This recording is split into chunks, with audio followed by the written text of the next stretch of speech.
9시에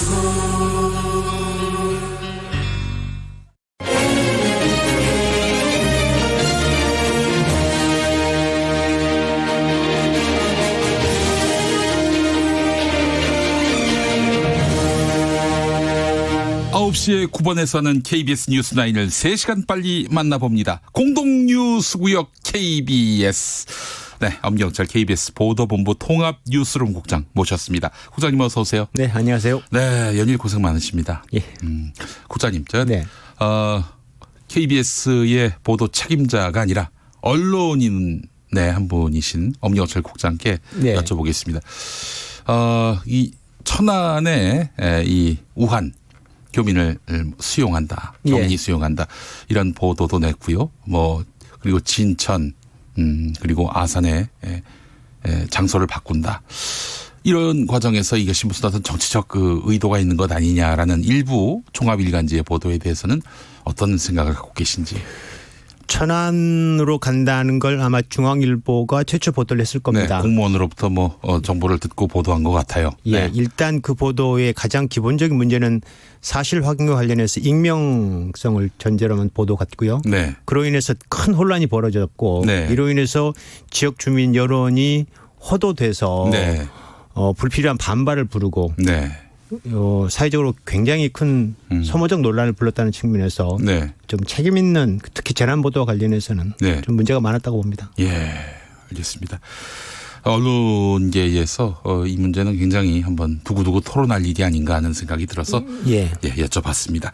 자, 오늘 KBS 뉴스9 아주 흥미로운 뉴스가 소개된다고요. 예, 작년 그리고 지난달에도 했었던 네. 그 국회의원과 상 2탄을 하는데요. 네. 당시 그 보도가 나가고 그 수상한 시상식을 조금 취재해달라 요청이 왔습니다. 네, 그래서 네, 이른바 애프터 서비스 방송이라고. 네, 네, 예. 네.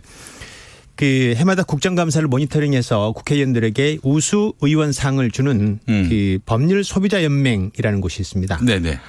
그 총재가 김대인 총재인데 그때 뉴스에도 좀 나왔었습니다. 지팡이 들고 호통을 치는 장면이. 근데 그 단체를 좀 파봤습니다. 취재팀이. 했더니 놀라운 사실이 하나 발견됐습니다. 어떤 놀라운 사실입니까? 당시 2014년인가 꽤 전에 국회의원 270명을 이 단체가 저작권법 위반으로 고발을 했습니다. 아, 국회의원들을? 예, 굉장히 사이 좋았었습니다. 상도 주고받는 사이였는데. 글쎄 말이에요. 이유는 이 현재 저작권법이 피해자 측에서 피해를 당한 측에서 문제를 삼지 않는데도 네. 저작권 침해로 여러 불필요한 어떤 불필요한 수사로 인해서 피해자가 낳고 있다 이런 겁니다. 예를 들면 당시 무슨 일이 있었냐면 검찰에서 미국 대학 입시 SAT 시험 문제를 기출 문제를 유출해 가지고 유통한 혐의로 브로커와 강사 등을 검찰이 기소했습니다. 브로커 8명, 강사 14명. 이거는 미국 측에서 문제를 삼지 않는데 왜 그 강사나 브로커들을 문제 삼느냐. 이건 좀 문제가 있다. 이 저작권법이 그런 의미로 국회의원들을 고발을 한 겁니다. 좀 황당하죠. 목적이 뭐예요? 그러면 도대체 이게 그다음에 목적이 나옵니다. 그다음에 그래서 국회의원들이 7명이 4년에 걸쳐서 계속 국회에서 검찰과 법원을 상대로 이 저작권법 문제 있다. 계속 문제를 삼습니다. 왜 그 기관에서 문제를 삼지 않는데 이 사람들을 고발을 해서 벌을 주려고 하느냐. 그래서 계속 문제를 삼다 보니까 어떤 일이 벌어졌냐면 검찰에서 이 사건 수사 관련해서 기소를 하고 다 하는데 딱 한 명만 공소 기각 판결을 내립니다. 근데 그 한 명이 이 총재의 아들입니다. 아, 그래요? 예, 법률 소비자 연맹 총재의 아들이 이 사건에 기소가 될 위기에 처해 있었던 겁니다. 저작권법 위반으로. 그러면은 이게 굉장히 공익을 구현하기 위한 것이 아니라 사적인 어떤 그렇습니다. 문제가 그러니까 이 소비자 연맹 단체라는 곳에서 총재가 자신의 아들을 구출하기 위해서 국회의원들을 동원을 했고 국회의원들은 결국 계속 국회에서 검찰과 법원을 상대로 이걸 따져 물었고 그래서 저작권법 개정안도 발의했습니다. 물론 그 뒤로 통과는 안 됐지만 그리고 결과론적으로 이 아들만 공소 기각 판결을 받았고 이 와중에 법원에서 움직이는 흔적도 있습니다. 법원에서까지. 예. 왜냐하면 22명인가 3명이 기소됐는데 이 사람만 공소 기각 판결을 받았거든요. 그래서 그 흔적도 보도를 할 예정입니다. 법률 소비자 연맹이 뭐 그렇게 대단한 시민단체입니까? 글쎄요. 공적 활동을 뭘 하는지는 제가 자세히 잘 모르겠고요. 해마다 아무튼 NGO라는 이름으로 우수 국회의원, 국정감사를 잘한 그런 상을 주는 단체입니다. 그 법인입니까? 사단법인이거나 혹은 그건 잘 모르겠습니다. 오늘 다 나올 겁니다. 임의단체. 이 부분만 한우리 기자가 8분 정도를 보도할 예정입니다. 이 한 아이템으로만. 8시, 9시 뉴스에서. 예. 아이고야, 국회의원들 뭐 마음대로 동원하고 또 휘저을 수 있는 방법이 많네요. 4번인가를 3번인가 4번인가를 이거를 문제 삼은 의원이 박지원 의원입니다. 다 그래요? 나옵니다. 예. 알겠습니다. 박지원 의원이 말하자면 이 법률 소비자 연맹과 상을 받았고요. 상당히 또 긴밀한 관계가 아니겠는가 추정이 된다 이 말씀이죠? 네. 알겠습니다. 오늘 KBS 뉴스9에서 확인해 보겠습니다. 자, 신종 코로나 바이러스 속보 오늘도 역시 KBS 뉴스가 준비하고 있겠죠? 예, 아무래도 오늘 또 4명의 추가 확진자가 나왔고요. 특히 이제 3차 감염자가 발생했거든요. 그러니까 2차 감염자와 가족인 그 딸이 이제 양성 판정을 받아서 확진 판정을 받았고요. 특히 이제 아직 양성 판정을 받지 않았지만 이분의 다른 딸이 있는데 이제 밀접 접촉을 했겠죠. 최종 확정은 안 됐습니다. 그런데 이 딸이 태안의 어린이집에 교사입니다. 그래서 아이들과 2, 3일 정도 밀접 접촉을 또 한 거죠. 만약 이 딸도 최종 확진 판정을 받으면 그 어린이집에 있었던 아이들이 이제 문제가 되는데 현재 지금 폐원되어 있습니다. 잠시. 그 아이들이 약 34명이 있었다고 하고요. 거기 교사도 한 19명 있었다고 하고. 그래서 지금 태안군이 비상이 걸렸습니다. 혹시 이게 4차 감염으로 번지지 않을까라는 우려 때문에 지금 비상이 좀 걸려 있습니다. 알겠습니다. 우한 교민이 이제 오늘 아침에 국내로 들어왔고요. 또 지금 진천과 아산 임시시설에 들어가 있는데 주민들은 또 반대를 철회했고 말이죠. 그래서 아침부터 우리가 아산이다 그러면서 환영한다. 그러면서 플랜카드도 걸고 SNS상에서 운동도 하고 그러면서 진천 주민들도 반대 철회를 했고 초반에 오해나 반발들이 순조롭게 잘 끝난 편이기도 합니다. 아이고 우리 아산 진천의 주민들께 얼마나 감사한지 모르겠습니다. 그럼요. 전 세계적으로는 지금 중국은 확산 추세고 약 22개 나라에서 지금 이제 감염자가 나왔는데 10,000명 정도 육박하고 213명이 숨졌는데 다 중국 내에서 숨진 사람이고요. 그 다른 22개 나라에서 숨진 확진자는 아직 없습니다. 근데 이제 워낙 이게 확산 속도가 좀 빨라서 전 세계적으로 약간 비상 조치를 많이 강구를 하고 있습니다. 가령 중국과 가장 국경을 넓게 지금 맞닿아 있는 것이 러시아인데 국경을 다 폐쇄하고요. 그다음에 비행기차 철수하고 그러니까 이제 항공편도 다 막아버리고 러시아뿐만 아니고 여러 나라들에서 비슷한 조치를 취하고 있습니다. 그만큼 지금 이번 사태에 대해서 조금 경각심이 큰 거죠. 특히 이제 WTO에서 위기 상황을 발령해서 WHO에서 위기 상황을 발령해서 전 세계에서 아무튼 각국 정부에서 비상 조치를 취하고 있는 중입니다. KBS 취재진은 어떻게 지금 아산 진천에 당연히 나가 있겠죠? 다 나가 있습니다. 한 몇 개 팀으로? 팀이 많이 나가 있지 않습니다. 왜냐하면 이분들은 무슨 유증상자는 아니기 때문에 특별하게 사실 따뜻하게 대하면 되는 거지 취재 대상은 아니거든요. 그렇죠. 또 혹시 기자들이 거기를 뚫고 들어가서 저지선 전혀 그렇지 않습니다. 절대 그러지 말도록 요청을 했습니다. 당부하셨군요. 네, 그렇습니다. 따로 당부했습니다. 알겠습니다. 다른 언론이 걱정인 거예요. 다른 언론은 그렇지 않겠죠. 알겠습니다. 안양봉 베이징 특파원 어떻게 잘 계신지. 사무실에 계속 격리 조치되어 있습니다. 안양봉 그리고 특파원. 거기 베이징에 있는 연합 뉴스 특파원이 우한을 갔다 왔는데 중국 당국에 의해서 강제로 일정 시설에 수용됐다고 합니다. 연합뉴스 기자가? 예. 그 조선일보 기자는 우한에서 탈출을 했는데 남몰래 탈출했는데 그분은 어떻게 됐는지? 그래서 그 소식은 잘 모르겠습니다. 알겠습니다. 안양봉 특파원은 안양에 사시는 분은 아니죠? 그런 건 아니고요. 안양봉 특파원의 별명이 있을 것 같습니다. 예, 있습니다. 양봉. 그래서 안양이 아니라 예, 양봉에서 이제 이메일이 BB 이렇게 되어 있습니다. 예. 아이 웃으면 안 되는데.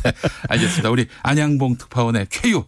쾌유가 아니라 예. 하여간 뭐 지금 뭐 고생하고 있습니다. 의심을 받고 있는 단계인데 예. 전혀 증상이 없는 걸로 예. 이렇게 판정이 나기를 바라면서 또 정상적인 취재 활동하시기를 더 간절히 기원하겠습니다. 자, 오늘 수고해 주신 엄경찰 국장님 오늘 말씀 잘 들었습니다. 네, 고맙습니다. 월요일에 뵙겠습니다. 네. 라디오 정보센터 가보겠습니다. 조진주 씨. 국내 신종 코로나 바이러스 감염증 확진 환자가 4명 추가돼 모두 11명이 됐습니다. 특히 2차 감염자였던 6번째 확진 환자의 가족 2명이 양성 반응이 나와 국내에서 처음으로 3차 감염이 발생했습니다. 우한 교민들을 귀국시키기 위한 2차 전세기가 오늘 밤 중국으로 출발합니다. 외교부는 중국 당국이 비행을 허가해 일정을 확정했다고 밝혔습니다.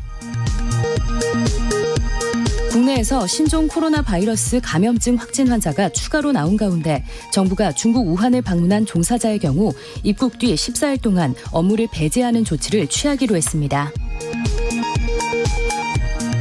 중국 정부가 현재 해외에 체류하는 후베이성 주민, 특히 우한 주민들이 곤경에 처해 있다면서 조속히 전세기를 보내서 주민들을 직접 우한으로 데려오기로 했다고 밝혔습니다. 문재인 대통령은 오늘 신종 코로나 바이러스 감염증 사태와 관련해 내각의 비상한 대응이 필요하다며 신종 코로나 대응에 맞춰 대통령의 일정도 수정할 것이라고 밝혔습니다. 혁신통합추진위원회가 향후 탄생할 통합신당의 가치로 자유, 공정, 민주, 공화를 제시하고 소득주도 성장론 폐기 등 문재인 정권 바로잡기 10대 과제를 내놨습니다. 오늘로 예정됐던 박근혜 전 대통령의 국정농단 및 국가정보원 특수활동비 상납 사건 파기환송심 일정이 어제 블랙리스트 관련 대법원 판결 영향으로 미뤄졌습니다. 신종 코로나 바이러스 감염증 확산에 따른 불안이 이어지면서 코스피가 이틀째 1% 넘게 급락해 2120선도 무너졌습니다. 고용노동부는 오늘 위생마스크 제조업체 한 곳에 대해 특별 연장 근로를 인가했다고 밝혔습니다. 특별 연장 근로 관련 근로기준법 시행규칙 개정안이 시행된 이후 첫 적용 사례입니다. 지금까지 라디오 정보센터 뉴스였습니다.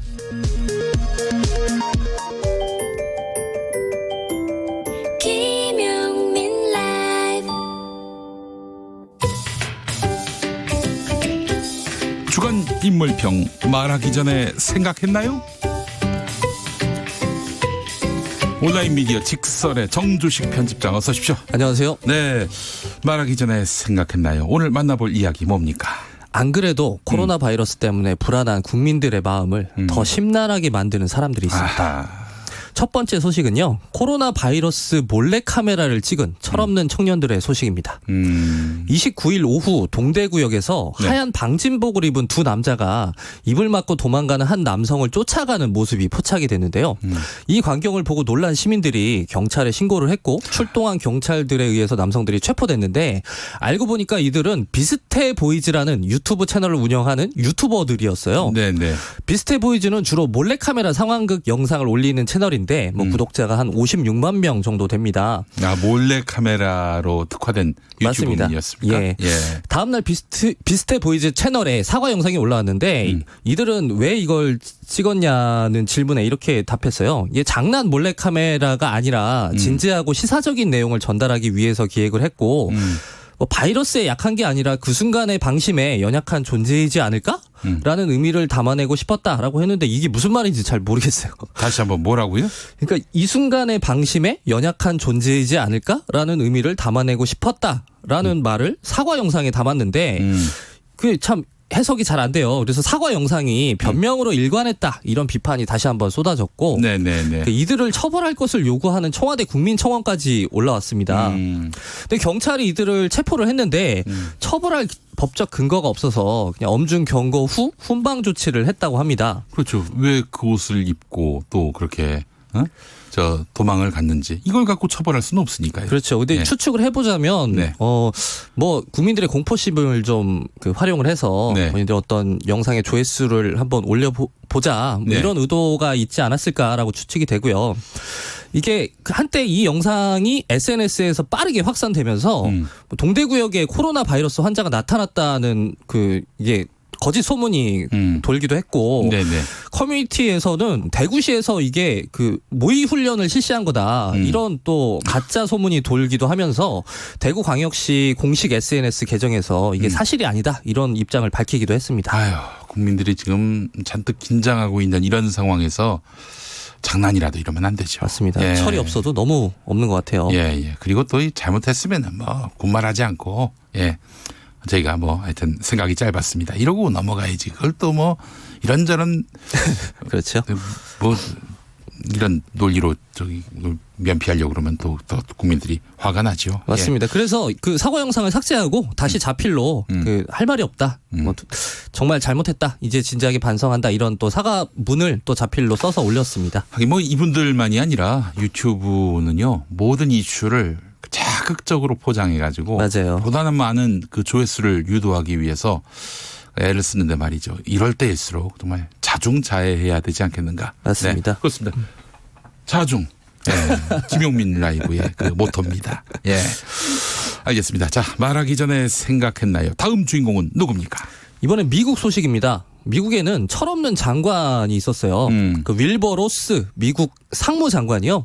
중국의 신종 코로나 바이러스 사태가 미국 일자리 회복에 도움이 될 수 있다. 이런 발언을 해서 논란에 휩싸였습니다. 정신없는 양반이네요. 예. 30일 날 폭스 비즈니스 네트워크와의 인터뷰에서요. 폭스 뉴스. 예, 그렇습니다. 이번 중국의 바이러스 사태 관련 질문을 받고서 무엇보다도 모든 미국인은 코로나 바이러스의 희생자들에게 조의를 표한다.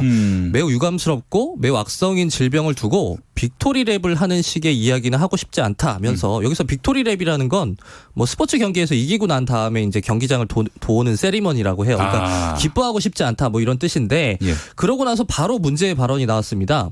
하지만 사실 공급망을 검토해 보면 업계에 생각할 거리를 준다. 코로나 바이러스가 북미의 일자리를 되돌리는 걸 가속하는 데 도움이 될 거라고 본다. 일부는 미국의 아마도 일부는 멕시코의 말이다.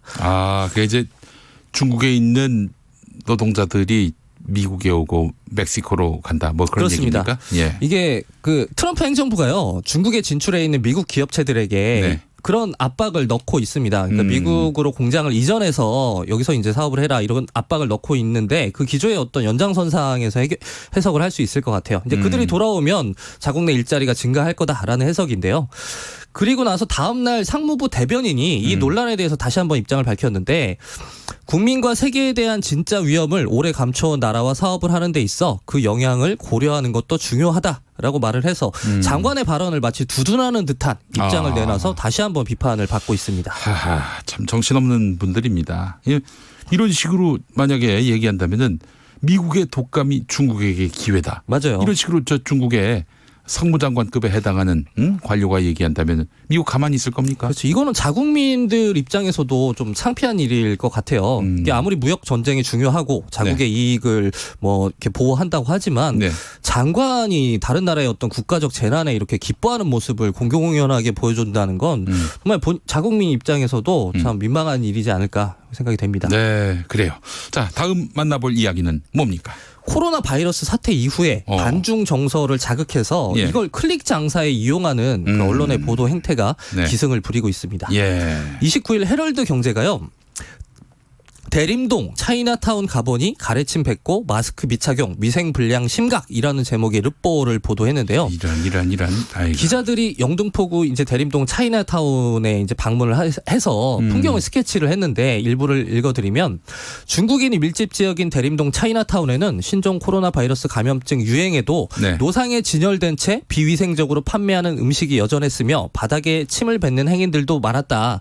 노상에는 고기, 순대, 탕후루, 도넛 등 도넛 등 음식 대부분이 바깥에 진열돼 있었다라고 묘사를 했는데 이 풍경이 사실 우리나라 어느 시장의 풍경과 다르지 않죠. 아니 그러니까 거기만 그러냐 이거예요. 그렇습니다. 예. 아주 평범한 그 시장의 풍경을 대단히 좀 위험한 모습인 것처럼 묘사를 했는데 네. 이게 물론 신종 코로나 바이러스에 대해서 좀 경각심을 가져야 되고 위생 관리를 철저히 하자 이런 뭐 보도를 충분히 할 수 있겠으나 네네. 유독 대림동 차이나타운의 풍경이 저렇게 좀 위험한 것처럼 묘사했다는 건 기사의 의도가 좀 의심스럽죠. 중국인에 대한 어떤 혐오 정서를 불러일으키기 위한 혹은 네.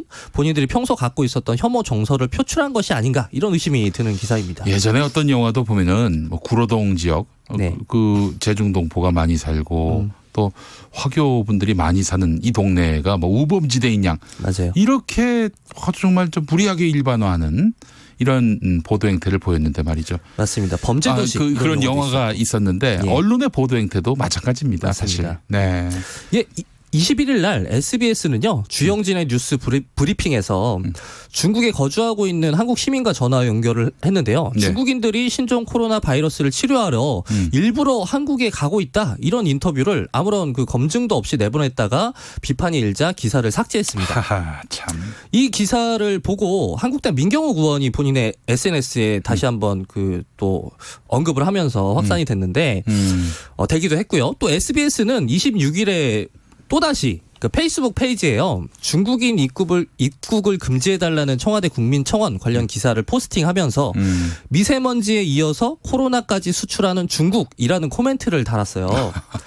그러니까 미세먼지와 코로나 바이러스를 뭐 같은 그 선상에서 취급을 하면서 이게 뭐 중국이 바이러스를 전파하고 싶어서 전파하는 게 아니잖아요. 네. 다분히 그 반중 정서를 의식한 코멘트로 보여집니다. 네. 이러면 안 돼요. 그렇습니다. 예, 안 됩니다. 예. 자, 주간 인물평 말하기 전에 생각했나요? 온라인 미디어 직설의 정주식 편집장 말씀 잘 들었습니다. 감사합니다. 네. 애청자분들 문자 많이 보내주셨는데요. 0031번 쓰시는 분 세상은 빠르게 변하고 있습니다. 아산 시민들의 아름다운 모습에 눈시울이 붉어집니다. 우리 진천에 계신 분들도 이렇게 뜻을 모아주셨어요. 정말 고마운 분들입니다. 8144번 쓰시는 분 추신 인천의 화물기사입니다. 제 나이 올해 64살 지나고 보니까 그동안의 삶이 참으로 파란만장했던 것 같습니다. 크게 보면 지난 외환위기 때 삶을 포기하려 한 적도 있었습니다. 하지만 가장의 책임과 의무를 다하기 위해서 달려왔습니다. 아무리 힘들고 어렵다 해도 생각하기 나름이고 지금의 이 현실도 그러하다고 봅니다. 좀 더 성숙한 국민 의식으로 대처하면서 극복해야 할 것입니다. 다 같은 사람이고 다 같은 가족이고 다 같은 친구입니다. 중국에 대해서도 이 점 간과하지 말고 지혜롭게 대처해 나갑시다. 문명 국가로서의 우리의 진면모를 보여줄 때입니다. 서로 격려하면서 힘을 냅시다. 우리는 대한민국이니까. 네, 감사합니다. 5383번 쓰시는 분, 사람도 동물도 한 번씩 이게 무슨 난리입니까? 이 와중에 일본은 원전 오염수를 해양에 방출하기로 거의 가닥을 잡았다고 하는군요. 조만간 방출하겠다는 그런 뜻인 것 같은데 재앙이 돌고 돌아 모든 인류에게로 되돌아오겠지요. 뿌리는 대로 거두는 거니까요. 아유, 이거 어떻게든 막아야 될 텐데. 네, 교통정보센터 가보겠습니다. 6시 28분 지나고 있는데요. 윤여은 씨. 네, 고속도로 퇴근길 정체와 함께 돌발 상황도 잇따르고 있습니다. 호남선 지선 대전 쪽 양천 하이패스 부근 갓길에 고장난 차가 있어서 1km가량 밀리고 있고요. 중앙고속도로 부산 쪽은 적성터널 부근 2차로에 장애물이 있어 주의가 필요해 보입니다. 익산 장수고속도로 장수 쪽은 소양 부근 3차로에 고장난 화물차가 있고요. 부산 외곽고속도로 기장 쪽은 금정산 터널 1차로에 사고가 생겨서 3km 정체입니다. 경부고속도로 부산 쪽은 서울요금소 광장부여에서 사고를 처리하고 있으니까 주의하셔야겠고요. 이전으로는 한남에서 서초까지 차가 많습니다. 서울 쪽은 기흥동탄에서 수원과 서울요금소에서 판교분기점, 또 양재에서 반포까지 운행이 더딥니다. 서울시내 올림픽대로 공항 쪽은 한남대교에서 가양대교까지 밀리는 가운데 반포대교 부근 5차로에 사고가 있고요. 강변북로 일산 쪽은 동작에서 방화대교까지 정체입니다. KBS 교통정보센터였습니다. 김용민 라이브 오디오 파노라마.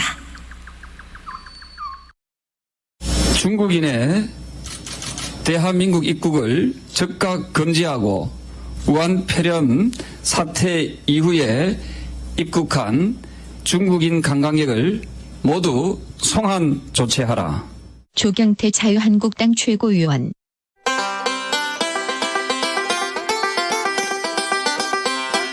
중국인 입국 금지, 중국 관광객 송환을 요구하며 중국인을 통째로 바이러스 보균자로 의심하는 당 소속 국회의원 발언에 제동을 걸어야 할 자유한국당 황교안 대표.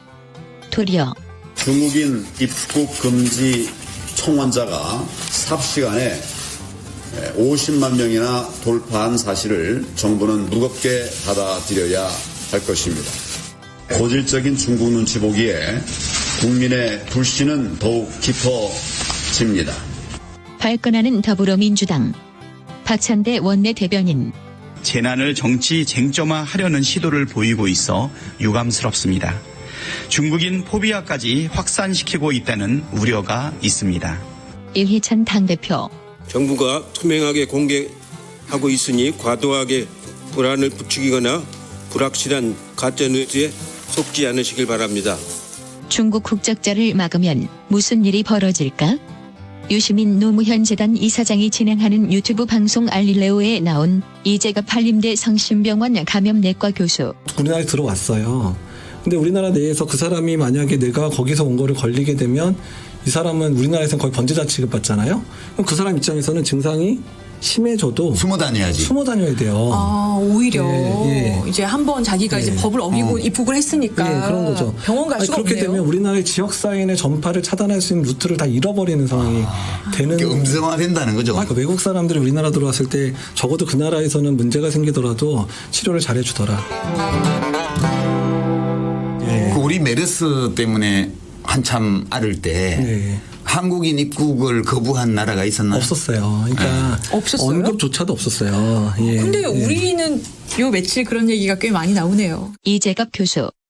그러면서 2015년 메르스가 한국에서 창궐할 당시 우리 국민을 치료해준 중국 정부의 선행을 들려주는데, 그때 사실 우리나라 환자 한 명이 중국 들어갔잖아요. 메르스 환자가. 메르스 환자가 이제 넘어갔는데 그 사람 진료비 거의 한 1억 정도 들었거든요. 그래요? 그거 한국이 청구 안 했어요. 그리고 그것 때문에 한국이 항의도 안 했고. 이번에 중국 사람들 와서 확진된 분들 있잖아요. 그분들 맞아요. 우리 정부에서 다 치료해주고. 아, 그래요? 그래야 서로 간에 그렇게 하는 거죠. 왜냐하면 우리 국민을 보호하기 위해. 맞습니다. 왜냐하면 만약에 우리나라에서 그걸 치료를 안 해준다거나 비용을 청구하게 되면 중국 사람들이 아파도 입원할 생각을 안 하게 되거든요. 그러니까 당연히 그러면 만약에 지역사회에 계속 돌아다니게 되면 우리나라에 확산을 시키는 원인이 되니까 우리나라에 진단된 한 외국인이어도 우리가 확실히 치료해주겠다고 하는 것 자체가 일단은 이제 우리나라를 보호하는 측면들이 있습니다. 2015년 메르스 사태 당시 황교안 국무총리. 중국 관광객에게 안심하고 한국에 오라고 당부. 한국에 오니까 메르스 이런 거 불안하지 않죠? 한국에 오면 어떤 느낌이 듭니까? 계시는 동안 한국 잘 보고 많이 즐기시고 중국에 돌아가면 한국 가면 참 좋다. 많이 좀 알려주세요. 메르스 때 중국 관광객 보고 한국에 관광 오라고 말한 황교안 총리. 신종 코로나 바이러스가 번지는 이 시점엔 병균을 옮길 수 있으니 중국인이여 들어오지 말라고 하는 국회의원을 소속 정치인으로 둔 황교안 대표. 애매한 시점에 더불어민주당 이해식 대변인. 자유한국당의 중진과 고위 당직자들이 저마다 중국인 입국 금지, 중국 관광객 송환 등 분별 없는 언사를 퍼부어도 이를 말리고 중심을 잡아야 할 황교안 대표까지 나서서 그보다 더한 극혐 발언을 쏟아내는 것을 보면 그가 메르스 총리라 불린 까닭이 짐작이 갑니다.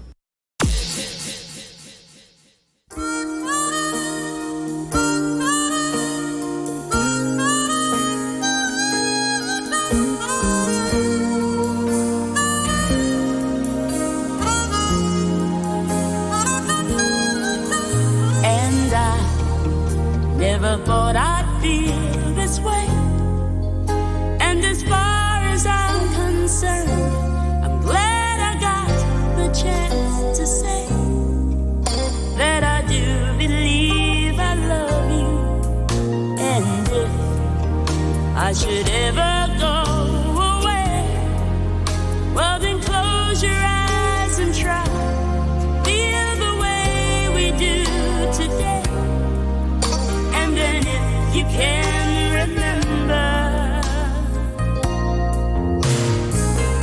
keep smiling, keep shining, knowing you can always count on me. For sure, that's what friends are for good times and bad times. I'll be on your side forevermore. That's what friends are for.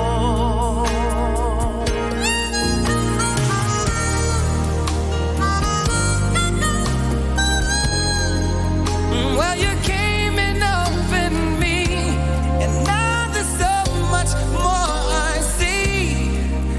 And so, by the way, I thank you. Oh, and then for the times when we're apart, well, then close your eyes and know the words are coming from my heart. And then if you can remember,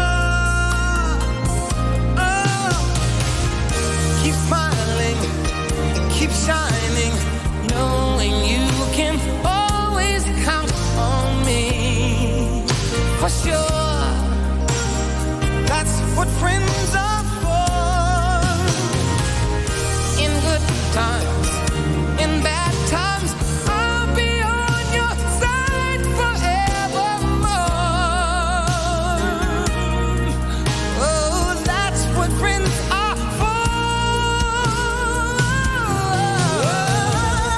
Keep smiling, keep shining, knowing you can always count on me. For sure, that's what friends are for good times and bad times. I'll be on your side forevermore. That's what friends are for. Keep smiling, keep shining, know you can always count on me. Oh, for sure, 'cause I tell you that's what friends are for. Oh, good times and the bad times, I'll be on your side forevermore. That's what friends are for. Yeah.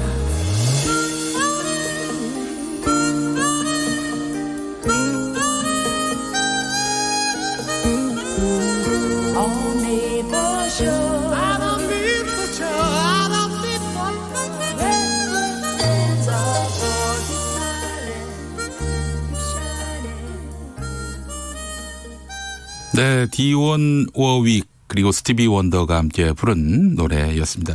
That's what friends are for 였습니다. 네. 김정아님, 힘들 때 곁에서 도와주는 것이 진짜 친구라는 내용이라고 풀이해 주셨어요. 네. 유명한 노래입니다. 멜로디나 다들 한번 들어보셨을 거예요. 이 음악. 예. 자, 2711번 쓰시는 분, 옛 선인들은 말 한마디로 천냥빚을 갚는다고 했습니다.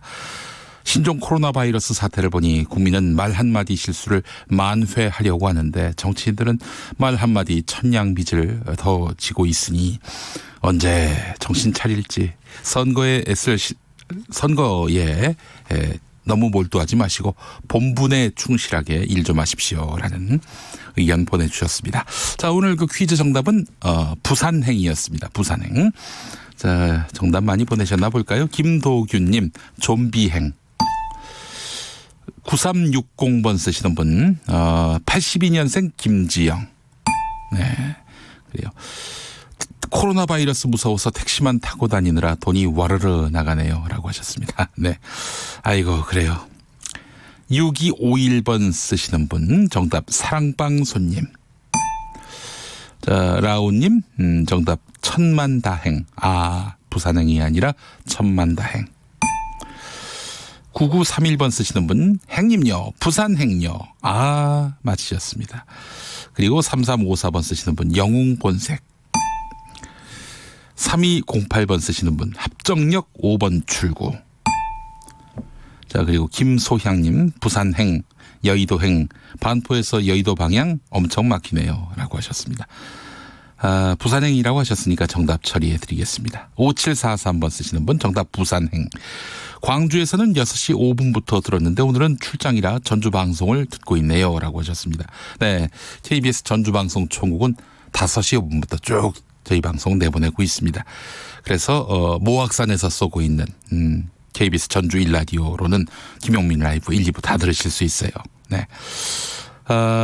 8078번 쓰시는 분 정답 국회행. 왜? 좀비 국회니까. 와, 풍자를 담으셨네요. 네. 7572번 쓰시는 분 큰아들 군대 가기 전에 여행 가는데 KTX 부산행 타고 갔다 왔습니다. 코로나 바이러스는 지구를 떠나라. 예, 떠나거라. 예, 이러셨어요. 네, 부산행 마치셨고 6369번 쓰시는 분 정답 평양행. 하루빨리 평양행 기차 타고 평양 여행 가서 평양냉면 먹고 싶네요. 라고 하셨습니다. 아, 저의 바람도 그렇습니다. 김성재님 정답 그때 그 사람들. 예. 자, 그리고 최영우님 정답 난 행복행. 네, 감사합니다. 자, 정답 맞히신 분들 중에 선물 받으실 분은 저희 김용민 라이브 홈페이지에 금명단 올리겠습니다. 많은 참고 바라겠습니다.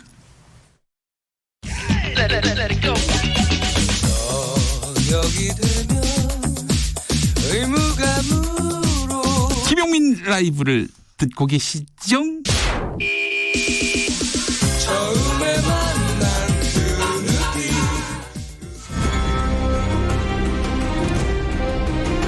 총선 승리를 위한 각 정당들의 출사표, 의석을 지키기 위한 표심을 잡기 위한 국회의원들의 이야기. 21대 총선을 향해 달린다. 2020 의석 전쟁.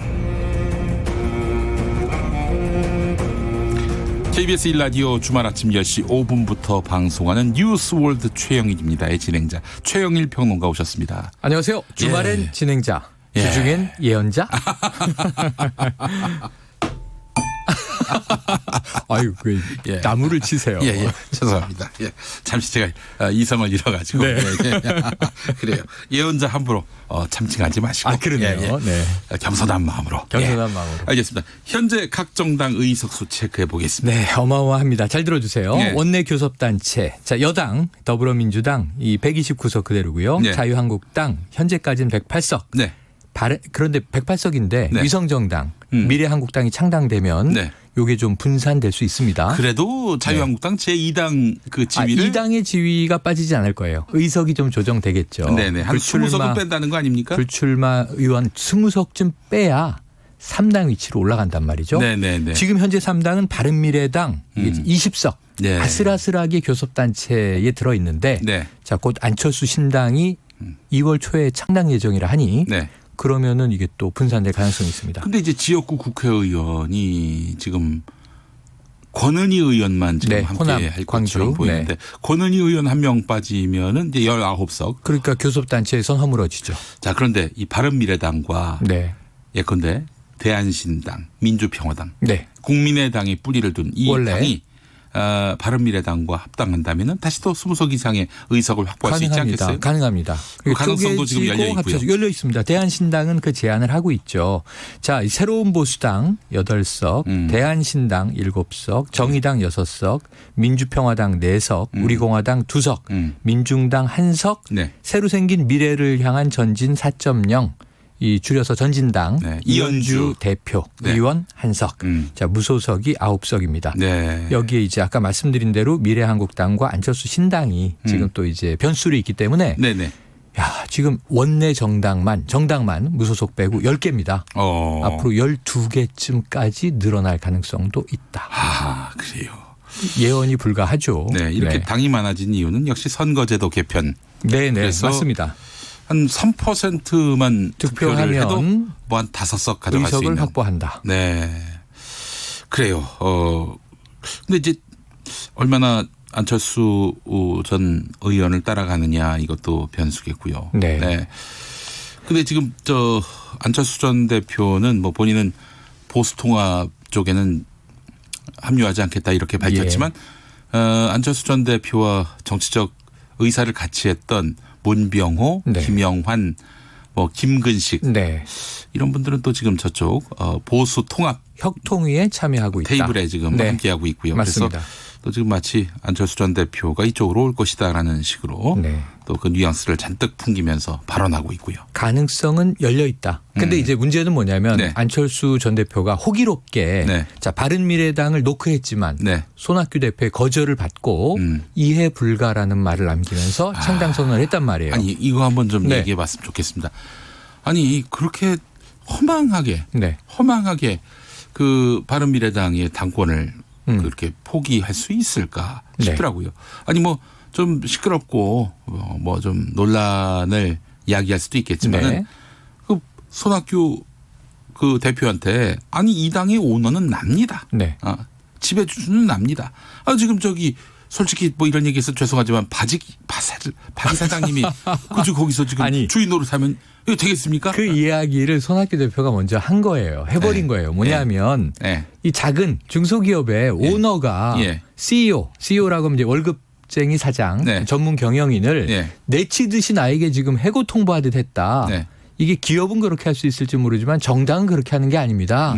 정치 제대로 하시오라는 뉘앙스로 지금 그 말씀하신 표현을 역으로 썼어요. 예. 아니 그렇다고 그 말 들었다고 그러니까. 탈당을 합니까? 난 그러니까 이해를 할 수가 없어. 제 말은 탈당이 문제가 아니고 자 미국에서 돌아올 때 정계복귀 선언할 때 적어도 손학규 대표하고는 딜이 끝나 있어야 되는 거 아니에요?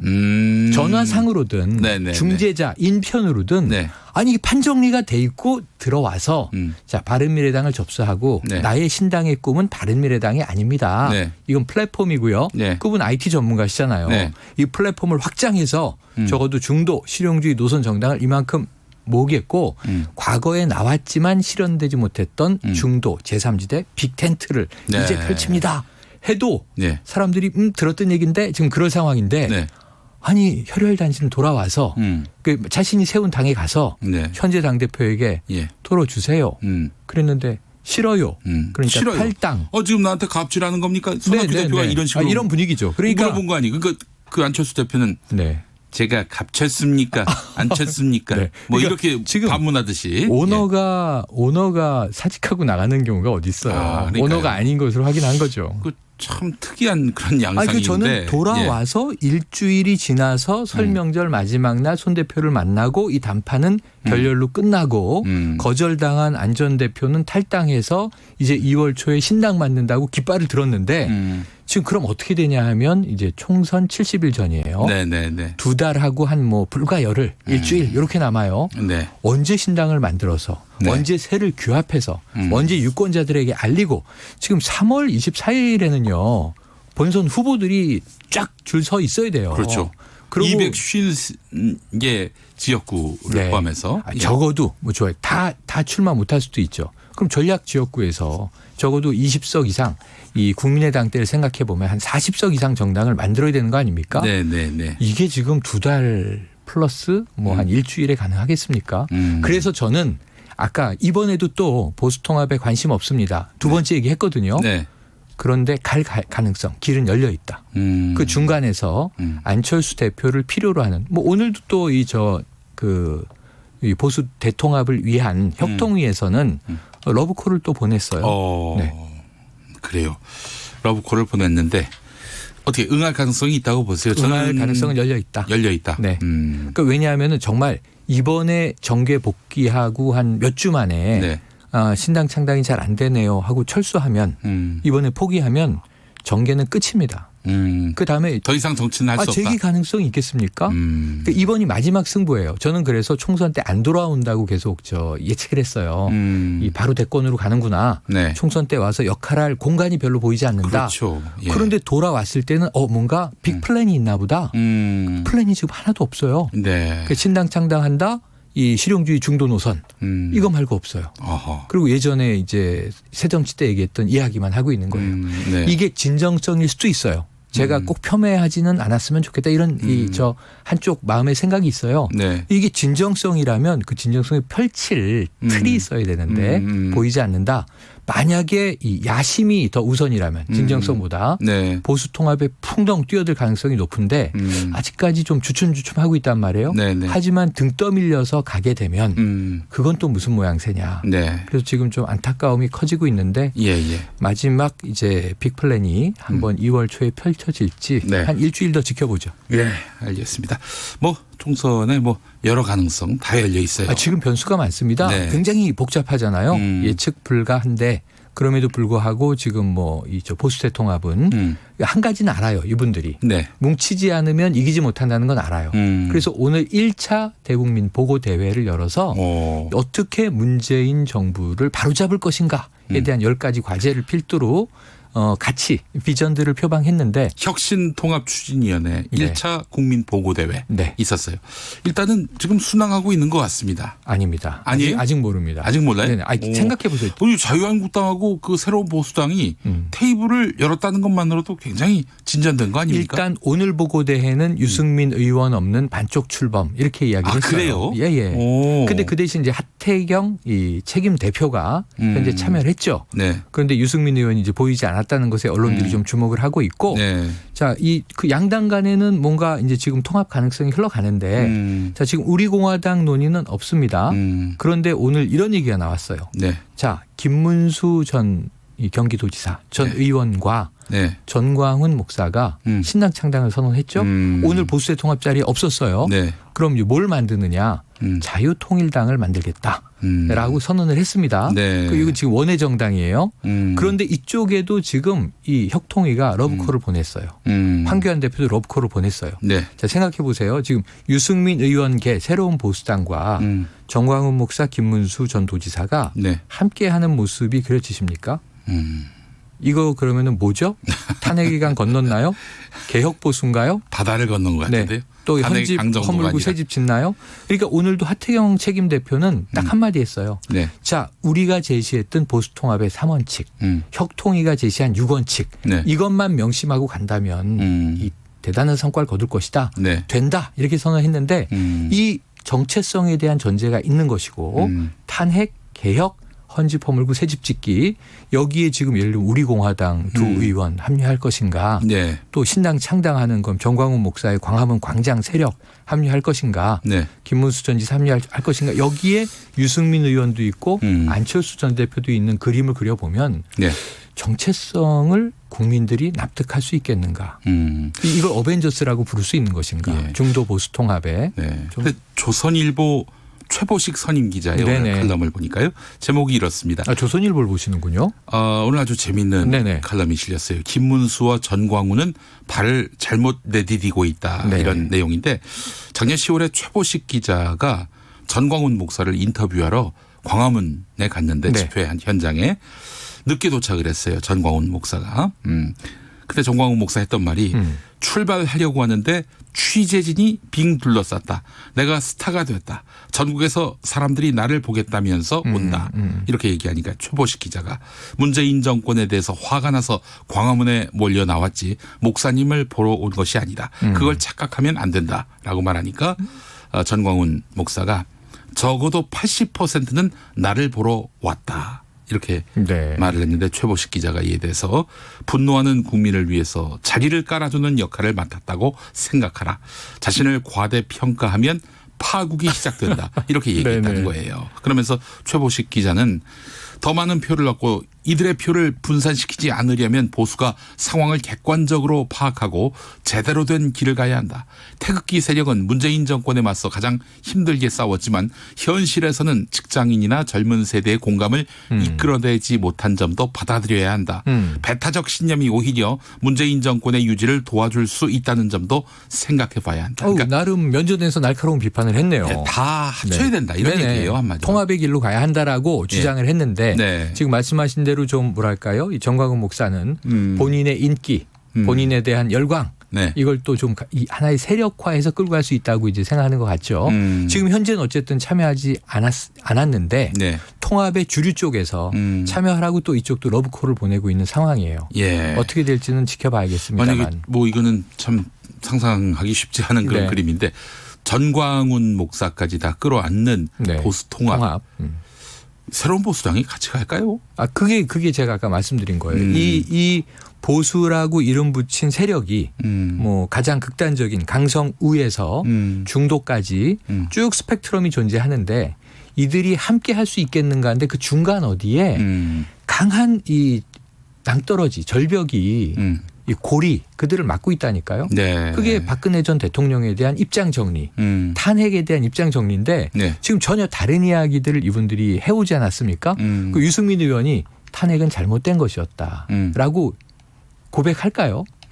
아니면은 또 정광훈 목사가 그 탄핵은 할 수 없고 박근혜 전 대통령은 정권을 잘못 운영한 게 맞고 앞으로 이것을 우리가 타산지석 삼아서 새로운 보수로 갑시다라고 선언하겠습니까? 저기 예전에 네. 누구예요? 그 전광훈 씨가 했던 말 중에 그 뭐 다 지금까지 박근혜 전 대통령을 옹호한 것만이 아니에요. 그 박근혜는 악령과 가까이 하는 여자다 이런 발언도 했었거든요. 네, 그때는 네, 또 그렇게 네, 얘기했고 네. 지금은 또 박근혜 전 대통령 숙방 필요하다 이렇게 네네. 얘기하고 있고. 최근에도 비판은 간혹 나옵니다. 알겠습니다. 네. 자, 오늘 여기까지 얘기하겠습니다. 이게 다 됐네요. 중요한 얘기 봤는데. 최영일 평론가님 내일 10시에 하세요 방송. 네. 그래. 그 외신인데. 자, 다음 주에 다시 하겠습니다. 예, 고맙습니다. 고맙습니다. 상주 영천 고속도로에서